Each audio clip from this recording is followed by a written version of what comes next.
First tonight, that breaking news from the entertainment world. Greenville native and Grammy Award-winning singer Peabo Bryson has died. He was just 75 years old and died one day after it was announced that he had suffered a stroke. Family announced the medical emergency yesterday. They say he passed around 5 o'clock this afternoon. He was the voice behind two of Disney's classic songs, Beauty and the Beast and A Whole New World. He also sang R&B classics like Can You Stop the Rain and If Ever You're in My Arms Again. Before his award-winning music career, he grew up in Greenville. He attended Beck High School and began performing at 14. Ahead of a show at the Peace Center, he was presented with a key to the city. And before that concert, we had the chance to talk to him about growing up in Greenville and living near the Memorial Auditorium.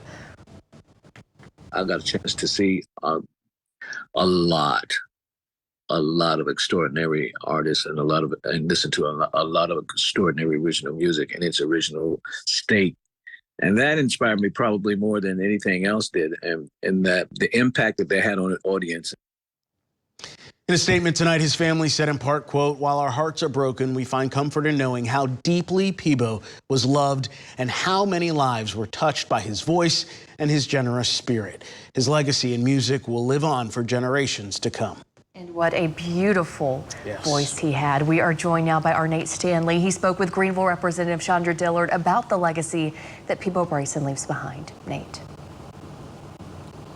And one of the ways that that legacy is living on is here behind me at the Commons at Unity Park. And this is a mural of Peabo Bryson. Representative Dillard says she's hoping that Peabo Bryson's legacy will remind everyone who also comes from this area that they can achieve their dreams. He was a kind individual, but he had a passion. And he leaned into that passion of music and took the opportunities, the risk. Greenville Representative Chandra Dillard remembers the life of Peabo Bryson, a music legend that began his career in Greenville, performing with her dad. He started performing with my dad's band, Moses Dillard, in the Textown Display. In some instances, we were still a segregated Greenville, but music is always the universal language.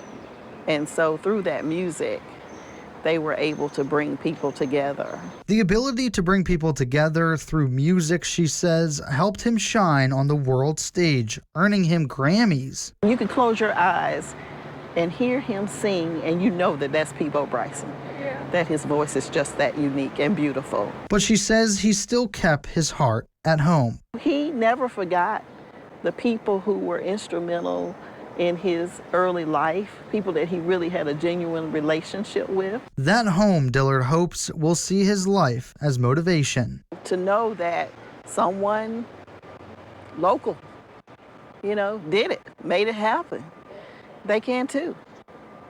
So I hope that his legacy for them will be inspirational. And tonight, Greenville City Mayor Knox White also remembering Peabo Bryson in a statement that reads in part, "Peabo Bryson had an unmistakable voice that touched people around the country in a deep sincerity on and off stage. His many lifelong friends in Greenville are a testimony that his character was as genuine as his talent." Also tonight in a statement, Greenville City Councilwoman Lillian Brock Fleming saying that she grew up with Bryson and that his talent will be greatly missed. Reporting in Greenville, Nate Stanley, WYFF News 4.